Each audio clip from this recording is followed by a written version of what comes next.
guys, in this video, i-review natin or magpa-product review tayo. I-review natin yung trending na bleaching scrub sa TikTok. At ito yung sinasabi kong bleaching scrub guys. Ito, this is from K-Beauty. Bleaching scrub or whip scrub. So, ganito yung packaging niya guys. Start tayo sa packaging. So, kung napapansin niyo medyo marumi na yung akin kasi nga, ginagamit ko na siya. So, ano ko pa lang, 3 beses ko pa lang siya nagagamit. And ganito yung packaging niya guys. Sa front, makikita mo yung bleaching whip scrub. Nakalagay dyan yung 250 grams. Tapos, dito sa side na to, nakalagay dito yung ingredients, yung kiniklaim ng products. Tapos, nakalagay dito yung expiration date, which is January 2024. And, nakalagay naman dito kung papaano siya gamitin. So, lahat na gusto nyo itanong guys, nandito na packaging niya. So, very detailed naman yung packaging nila guys. And then, dito mismo sa takip ng jar, makikita ninyo yung letter K na may heart.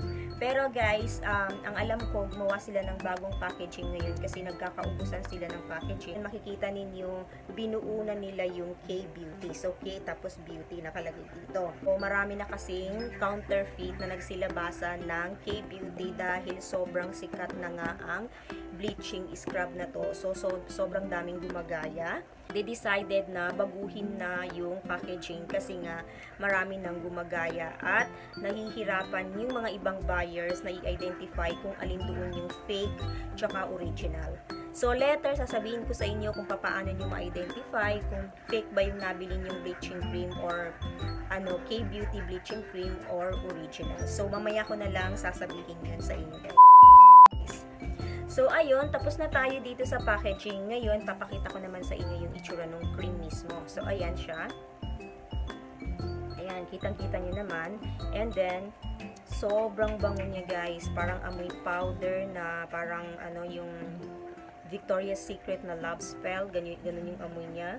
Hindi nakakasawang amoy yung mga bakla. And then, ganito yung texture niya. Ayan, or siya, meron tayong mararamdaman na parang mga small, may mga small beads, pero hindi naman siya ganun ka-rough. So, ngayon, ipapahid natin dito sa skin ko. Guys, medyo nangitim ako kasi galing kami ng beach. So, kailangan kong magpahid-pahid na mga bakla. Kasi medyo nakakaitim pag naligo kayo ng dagat. So, yun, naligo kami ng dagat last week. And, yun, kailangan kong mag-bleach. So, ganyan, ilalagay mo dito. Ako, ginagamit ko to everyday, okay lang sa akin. Yung iba naman kasi ayaw nilang gamitin araw-araw. Pero ako, ginamit ko siya everyday, okay lang naman sa akin. Hindi naman ako nagda-dry. Anyway, kasi naglo-lotion naman ako after ko maligo. So, hindi ko na-feel na nagda-dry yung skin ko. Halimbawa guys, kung may mga kayo sensitive skin kayo, mag-patch test muna kayo guys. Ilagay niyo dito. Try niyo munang lagay dito yung cream and then leave it for 15 minutes. Kapag hindi naman siya namula or hindi kayo nangate, so it means pwede sa inyo yung product na to. Anyway, pwede nyo itong gamitin sa mukha ninyo, all over your body. Gaya nga sabi ni Miss Christine, pwede daw sa singit, sa tuhod, sa kilikili, ganyan, kung saang parte ng katawan na maitim maitim sa inyo. Pwede nyong lagyan ninyo, guys. Pwede nyong lagyan yun kasi this is very safe. Kasi nga, siya, FDA approved. So, safe na safe kayo dito sa product na to. That means, lahat ng mga hinalo dito ay safe sa inyo guys. Walang mga kakasira ng skin ninyo na hinalo dito. So, FDA approved. So, ganyan, pag mas makapal, mas effective. So, pwede nyo siyang ibabad for 20 to 30 minutes. Ako, ginagawa ko para mas effective. 30 minutes ang pagbababad ko nito bago ko siya binabanlawan. Ngayon, ibababad ko muna siya for 30 minutes, then babanlawan ko, tsaka ko kayo babalikan. Ipapakita ko sa inyo kung ano yung difference ng may K-Beauty Bleaching Whip Scrub at nang wala. So, ganyan muna guys. Hindi ko nilagyan ng itong isa para makita natin yung pagkakaiba ng may bleaching scrub at walang bleach. Ang oras ngayon is, diba? Kita ba? 3:22. So, babalikan ko kayo mga 3:52, babalik ako. So, ayan na guys. Nahugasan ko na to.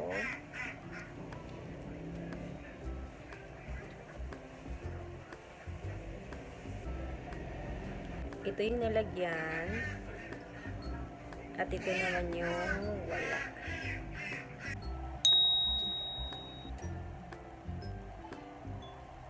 Ayan guys. Ito yung meron.